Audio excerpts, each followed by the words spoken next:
Choo choo choo. 5, 4, 3, 2, 1. Welcome home.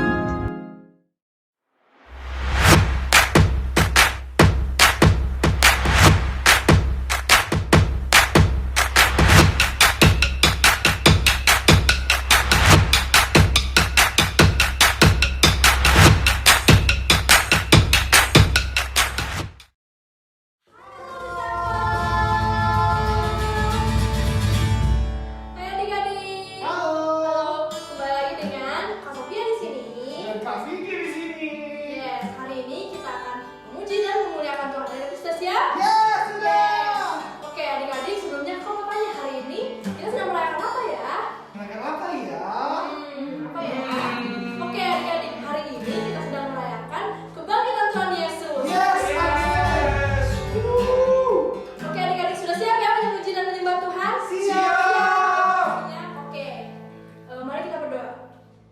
Bapak, terima kasih Bapak untuk hari ini Bapak, sehingga kami dapat berkumpul Bapak hari ini Bapak untuk dapat mendengarkan firman Engkau. Sebelumnya kami ingin memuji dan menyembah Engkau Bapak, biar setiap pujian dan penyembahan kami Bapak menyenangkan hati Engkau Bapak. Terima kasih Bapak, dalam nama Yesus. Amin. Oke, adik-adik, nanti kalau misalnya kita mulai, adik-adik harus gerakannya harus yang semangat ya. Ya, semangat. Oke, adik-adik, mari kita mulai.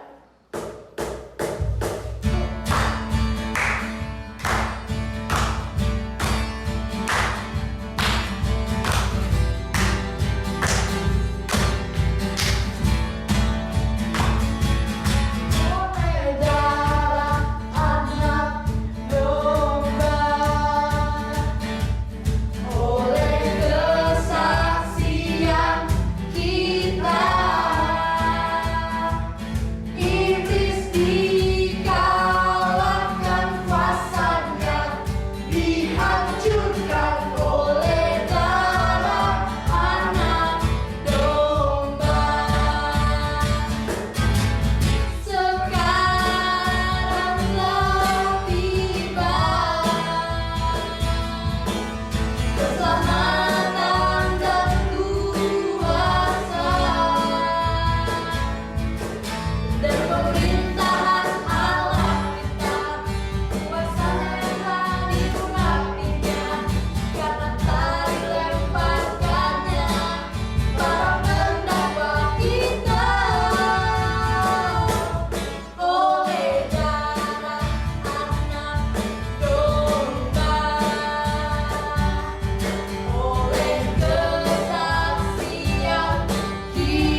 Bapa, Engkau dahsyat Bapa. Yes, amin. Sekarang ini Bapa, biar karena Engkau dahsyat Bapa, kami mau memuji Engkau Bapa. Kami mau menyembah Engkau Bapa. Yes. Kami mau menaruh Engkau Bapa di posisi Engkau sebagai Raja Bapa, karena Engkau Allah yang dahsyat. Ya. Terima kasih Bapa.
mati di atas kayu salib Bapa untuk menebus dosa kami Bapa. Sehingga sekarang Bapa, kami menjadi orang-orang yang menang Bapa, kami menjadi anak-anak yang menang Bapa atas dosa Bapa. Amin. Hari ini Bapa, kami mau mendengarkan firman Bapa. Kami percaya Bapa bahwa firman itu bagi kami Bapa. Kami mau klaim Bapa janji yang Kau berikan melalui firman hari ini Bapa. Yes. Terima kasih Bapa untuk pengorbanan. Terima kasih Bapa. Dalam nama Yesus. Sudah ada yang percaya katakan? Amin.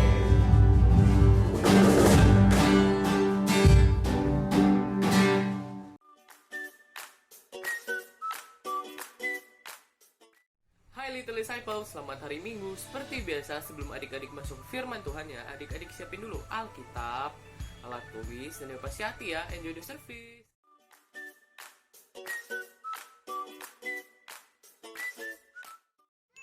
Selamat sore adik-adik. Sebentar lagi kita akan merayakan Hari Paskah.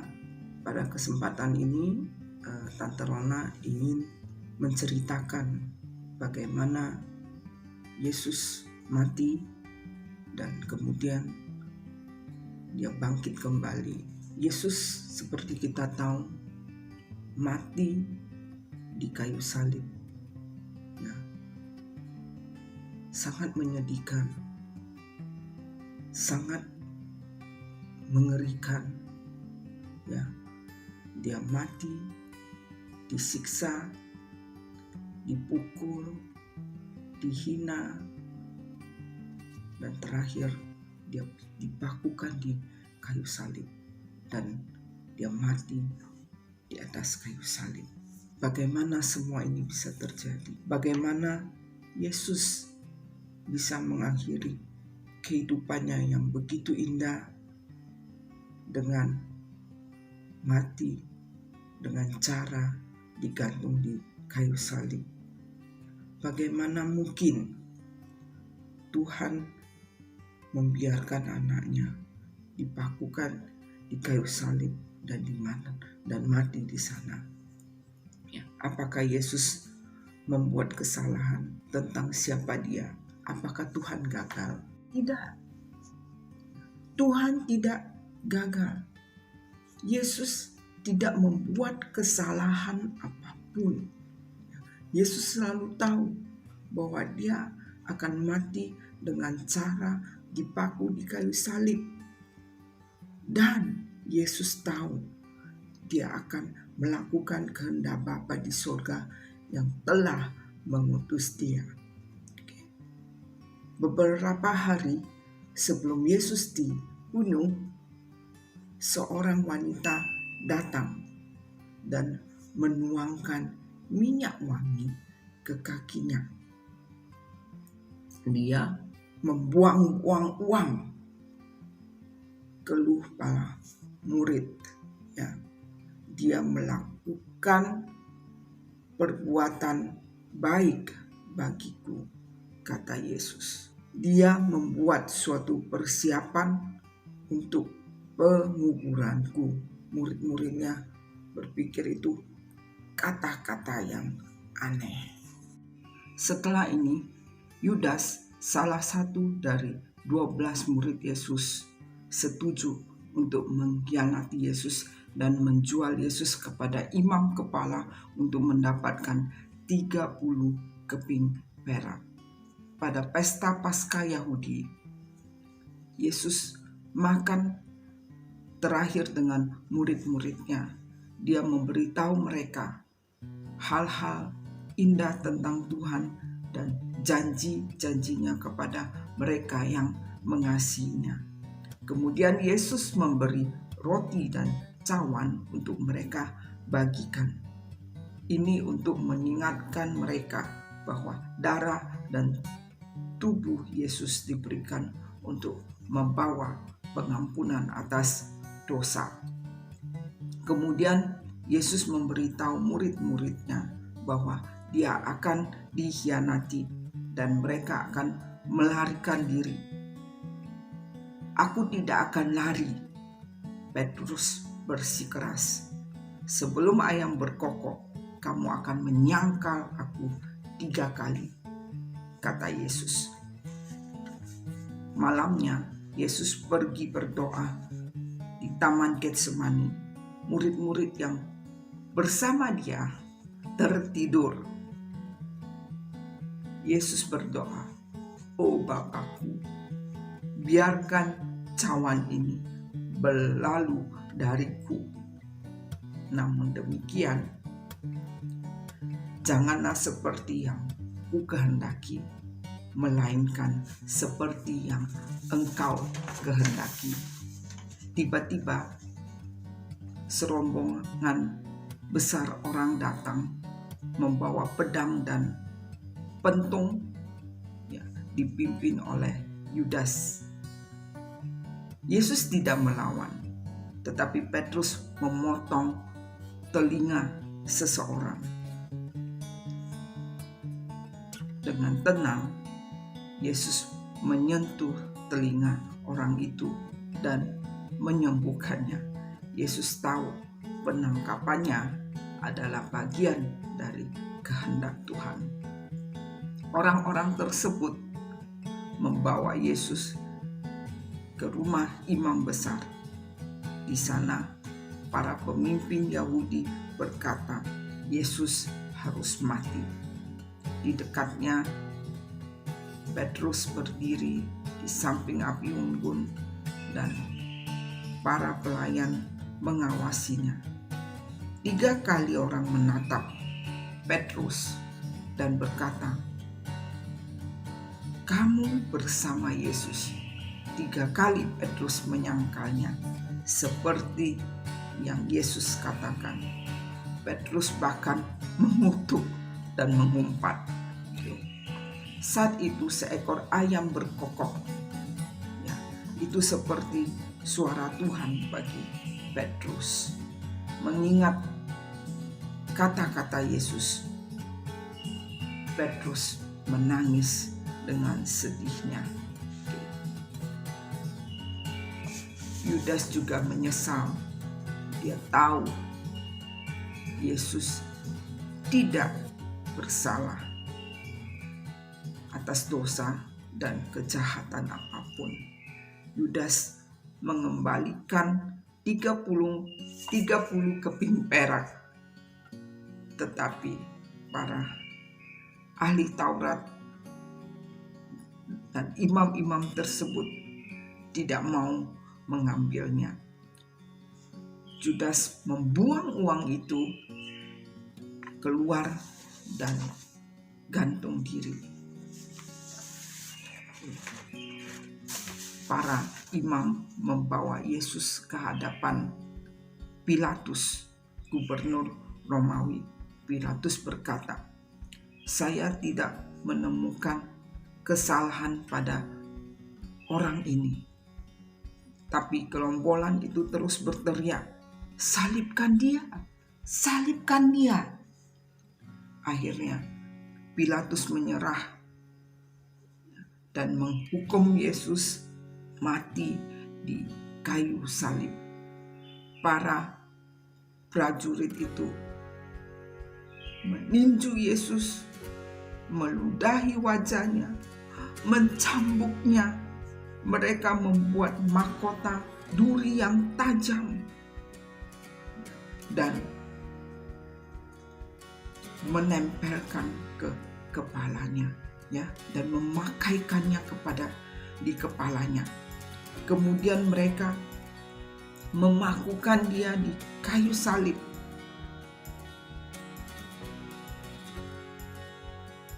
Yesus selalu tahu dia akan mati seperti itu.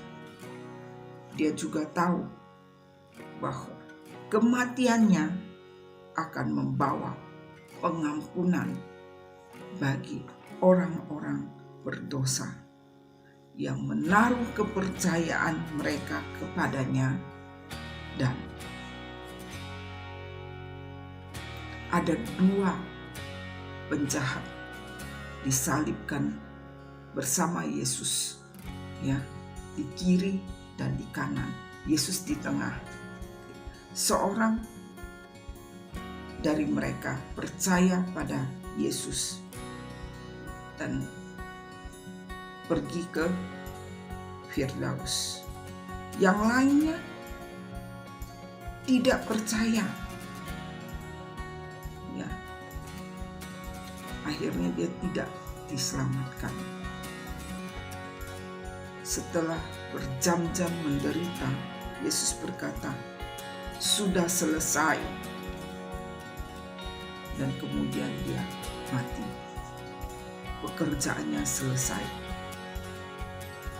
Ya, teman-teman dan murid-muridnya menguburkan dia di suatu kuburan yang pribadi.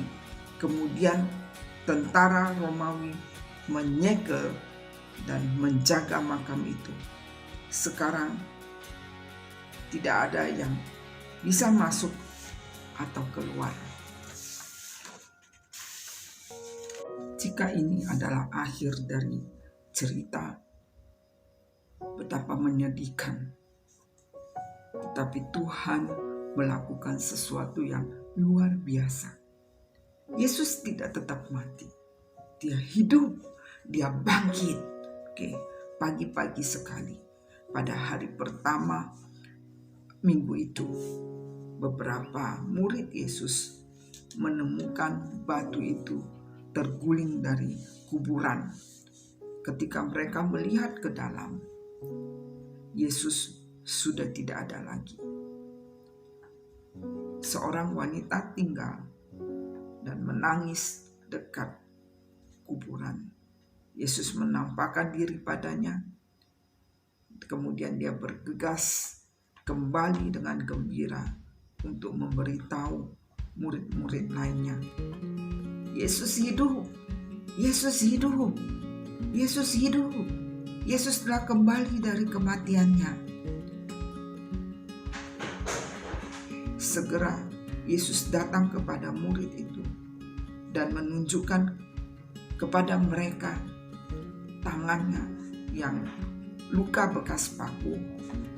Memang benar, Yesus hidup lagi. Dia mengampuni Petrus yang sudah menyangkal dia 3 kali dan menyuruh murid-muridnya untuk memberitakan kepada semua orang mengenai dia. Kemudian Yesus terangkat ke surga. Cerita Alkitab ini diambil dari Matius 26 sampai 28, Lukas 22 sampai 24. Kisah Alkitab ini menceritakan tentang Tuhan Yesus yang luar biasa. Tuhan yang menciptakan kita dan yang ingin kita mengenalnya. Tuhan tahu kita telah melakukan hal-hal yang buruk yang dia sebut dosa. Hukuman atas dosa adalah maut. Tetapi Tuhan sangat mengasihi kita. Dia mengutus anaknya yang tunggal, Yesus Kristus, untuk mati di kayu salib dan dihukum karena dosa-dosa kita. Kemudian Yesus hidup kembali dan terangkat ke surga. Jika kita percaya kepada Yesus dan meminta Dia untuk mengampuni dosa-dosa kita, Dia akan melakukannya. Dia akan datang dan tinggal di dalam kita sekarang juga. Dan kita akan hidup bersama Dia selamanya. Jika kita ingin berbalik dari dosa-dosa kita, katakan ini kepada Tuhan. Ya Tuhan, saya percaya bahwa Yesus telah mati untuk saya dan bangkit pada hari ketiga.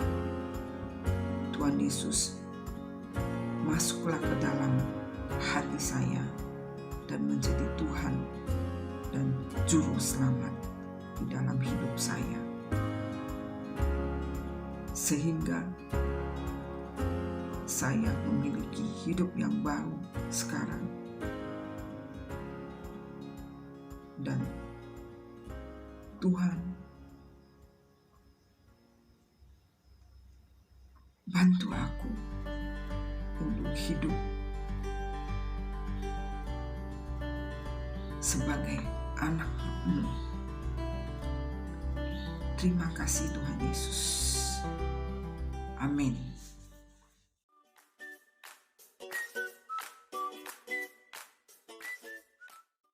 Hai Little Disciples, kembali lagi dengan Kak Sofia di sini. Oke, hari ini adik-adik sudah mendengarkan firman mengenai kematian dan kebangkitan Tuhan Yesus.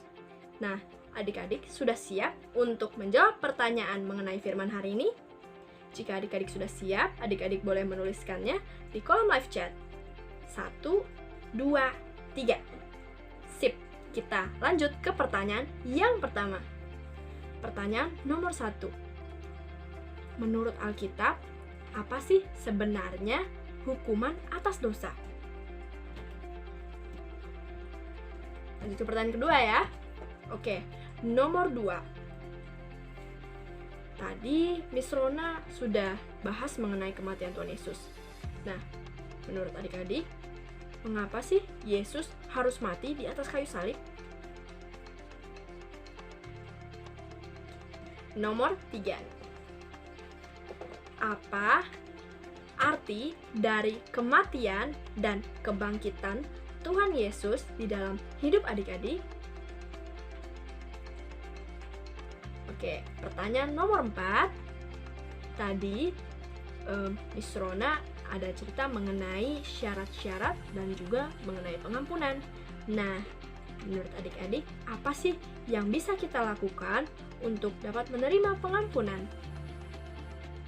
Oke adik-adik, itu saja pertanyaan untuk hari ini. Jika adik-adik sudah menjawabnya, adik-adik boleh kirimkan foto dari jawaban adik-adik dan kirim ke WhatsApp dari Cemer ya. Oke adik-adik, see you next week. Bye!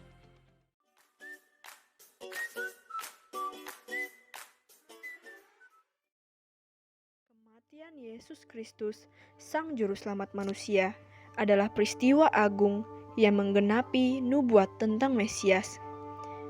Kematian Yesus terjadi oleh karena kasih Allah kepada umat manusia. Yesus lahir ke dunia untuk menjadi korban tebusan bagi keselamatan manusia yang dikasihinya. Sehingga Yesus disebut sebagai anak domba Allah. Kisah penyalipannya terjadi setelah Yesus berdoa di Taman Getsemani. Yesus berdoa, katanya, "Ya Bapakku, jikalau sekiranya mungkin, biarlah cawan ini lalu daripadaku. Tetapi janganlah seperti yang ku kehendaki, melainkan seperti yang Engkau kehendaki." Yesus berdoa sampai 3 kali. Waktu Yesus sedang berbicara pada muridnya, datanglah Yudas, salah seorang murid Yesus yang mengkhianatinya demi 30 uang perak. Dia datang untuk menangkapnya. Lalu ia datang mendekati Yesus dan berkata, "Salam Nabi," sambil mencium dia sebagai tanda kepada mereka yang ingin menangkap Yesus. Tetapi Yesus berkata, "Hai teman, untuk itukah kau datang?" Maka majulah mereka, memegangnya dan menangkap Yesus. Sebelum Yesus dibawa, seorang dari mereka yang menyertai Yesus menjulurkan pedang dan memotong telinga hamba imam besar. Tetapi dengan kasih-Nya, Yesus membuat mujizat dengan menyambungkan kembali telinga hamba imam besar itu. Setelah Yesus ditangkap, mereka membawanya kepada Kayafas, imam besar. Di hadapan mahkamah agama, Yesus difitnah dan diberikan kesaksian palsu supaya dapat dihukum mati. Sementara itu, Petrus duduk di luar halaman menunggu Yesus. ia menyangkal di depan semua orang bahwa ia bersama-sama dengan Yesus. Sampai 3 kali dan ayam pun berkokok. Petrus teringat akan apa yang dikatakan Yesus kepadanya, bahwa ia akan menyangkalnya 3 kali sebelum ayam berkokok. Hal itu membuat Petrus sedih. Ia menangis dan pergi dari hadapan orang-orang. Ketika hari mulai siang, Yesus diserahkan kepada Pilatus, wali negeri itu. Kata wali negeri itu kepada Yesus, "Engkaukah raja orang Yahudi itu?" Maka jawab Yesus, "Engkau sendiri yang mengatakannya." Karena banyaknya tuduhan yang diajukan imam-imam kepala dan tua-tua terhadap Yesus, maka dibuatlah keputusan untuk membunuh Yesus. Pada saat Yudas menyerahkan Yesus dan tahu bahwa Yesus akan dihukum mati, maka menyesallah ia dan berkata, "Aku telah berdosa karena menyerahkan darah orang yang tidak bersalah."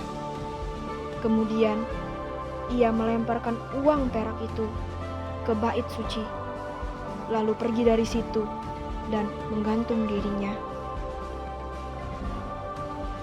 Keputusan akan hukuman pada Yesus didasari oleh laporan pemuka agama Yahudi yang mengatakan bahwa Yesus mengaku sebagai raja orang Yahudi. Yesus dihukum. Ia diikat pada sebuah tongkat dengan posisi membungkuk. Kemudian ia dicambuk oleh algojo-algojo. Cambukan itu terbuat dari potongan tulang dan besi, sehingga tubuh Yesus pun terkoyak dan bercucuran darah.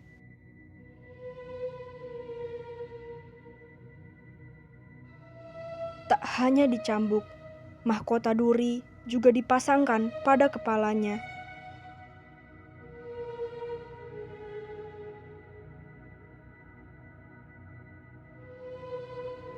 Ketika itu Yesus dihadapkan kepada mereka yang sudah berkumpul. Kata Pilatus, "Jika begitu, apakah yang harus kuperbuat dengan Yesus?" Mereka menjawab, "Salibkan dia! Salibkan dia! Salibkan dia!"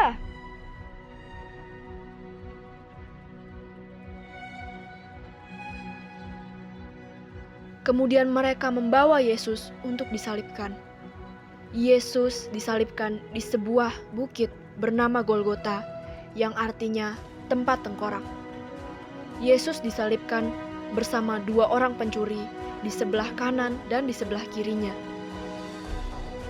Banyak orang-orang yang lewat dan menghujat Yesus, tetapi salah satu dari pencuri di sisinya percaya kepada Yesus. Ia memohon ampun atas dosa-dosanya.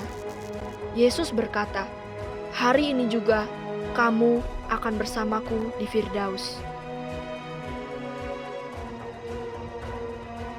Kira-kira jam 3, bersululah Yesus dengan suara nyaring, "Eloi, Eloi, lama sabachthani." Lalu ia menyerahkan nyawanya dan mati. Maka langit menjadi gelap dan terjadilah gempa bumi. Bukit-bukit batu, bahkan tabir bait suci, terbelah. Melihat apa yang telah terjadi, mereka menjadi sangat takut. Mereka berkata, "Sungguh, ia ini adalah Anak Allah." Kemudian Yesus dikubur di dalam bukit batu. Setelah hari Sabat lewat, menjelang menyingsingnya fajar pada hari pertama minggu itu, pergilah Maria Magdalena dan Maria yang lain menengok kubur itu. Tetapi mereka melihat kubur itu kosong dan batu yang menutupinya sudah terbuka. Tiba-tiba Yesus berjumpa dengan mereka dan berkata, "Salam bagimu." Dan Yesus menyuruh mereka datang ke Galilea, di bukit yang ditunjukkan kepada Yesus kepada mereka. Di bukit itu Yesus mendekati mereka dan berkata, "Kepadaku telah diberikan segala kuasa di sorga dan di bumi. Karena itu, pergilah, jadikanlah semua bangsa muridku, dan baptislah mereka dalam nama Bapa dan Anak dan Roh Kudus, dan ajarkanlah mereka melakukan segala sesuatu yang telah kuperintahkan kepadamu. Dan ketahuilah, aku menyertai kamu senantiasa sampai kepada akhir zaman.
Selamat sore adik-adik Tilta Disciples.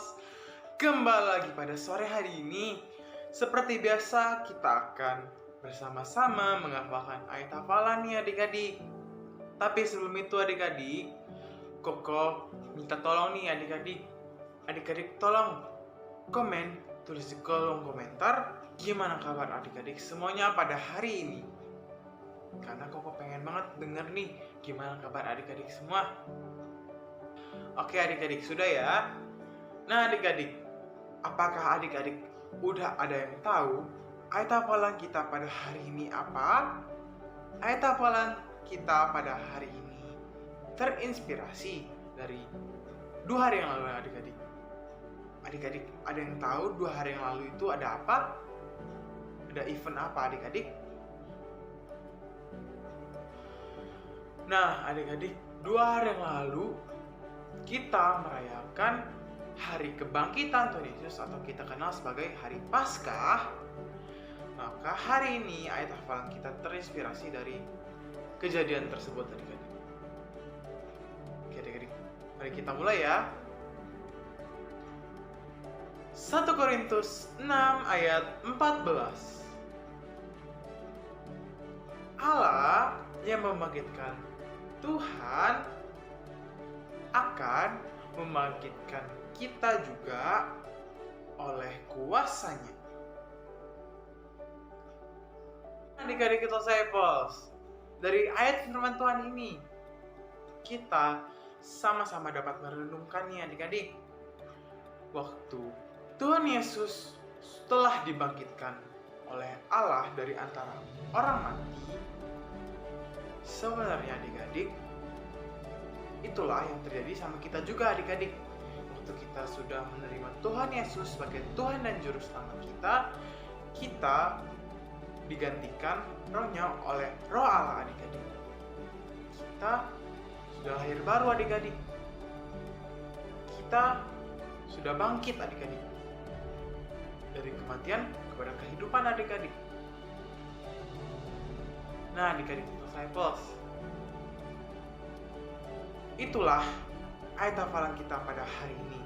Jangan lupa untuk dihafalkan, direkam, dan juga disimpan di baik-baik dalam hati adik-adik. Oke adik-adik, see you next time. God bless you adik-adik. Bye-bye.